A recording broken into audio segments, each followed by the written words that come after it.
बिस्मिल्लाहिर्रहमानिर्रहीम। अस्सलाम वालेकुम।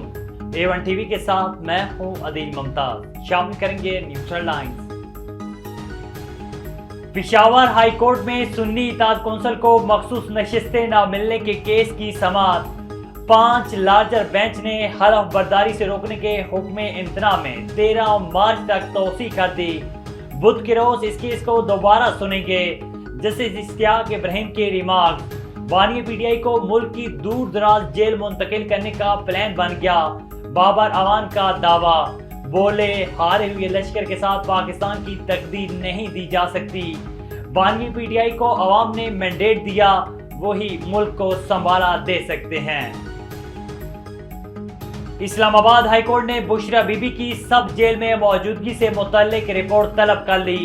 अदालत का इस्लामाबाद इंतजामी के सीनियर अफसर को सब जेल बनीगाला का दौरा करने का हुक्म। बनीगाला मुंतकिली की चीफ कमिश्नर की मंजूरी का नोटिफिकेशन अदालत के सामने पेश कर दिया गया।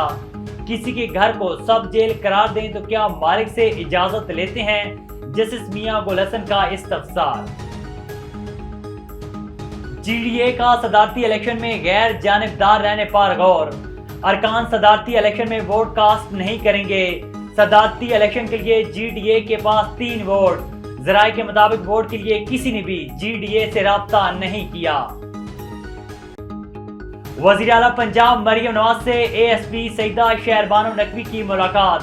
वजीर आला पंजाब मरियम नवाज ने एएसपी शहरबानो नकवी को गले लगाया और थपकी दी। एएसपी शहरबानो ने वजीर आला को इचरा वाक़े पर तफसीलात से आगाह किया। वजीर आला पंजाब मरियम नवाज ने जुर्रत का मुजाहरा करने पर एएसपी शहरबानो नकवी को सराहा। और हसन और हुसैन नवाज की वारंट गिरफ्तारी मुअत्तली के लिए दायर दरखास्तों पर फैसला महफूज। एहतसाब अदालत इस्लामाबाद 2 बजे फैसला सुनाएगी। एहतसाब अदालत ने 7 साल कबल हसन और हुसैन नवाज को इश्तिहारी करार दिया था। काजी मिसबाह उल हक एडवोकेट ने रिमार्क्स दिए कि 12 मार्च को हसन और हुसैन नवाज अदालत में पेश हो जाएंगे। हेडलाइन सामने जानी A1 टीवी के न्यूज स्टूडियो से फिल वक्त इतना ही। मजीद खबरों और अपडेट्स के लिए देखते रहिए A1 टीवी।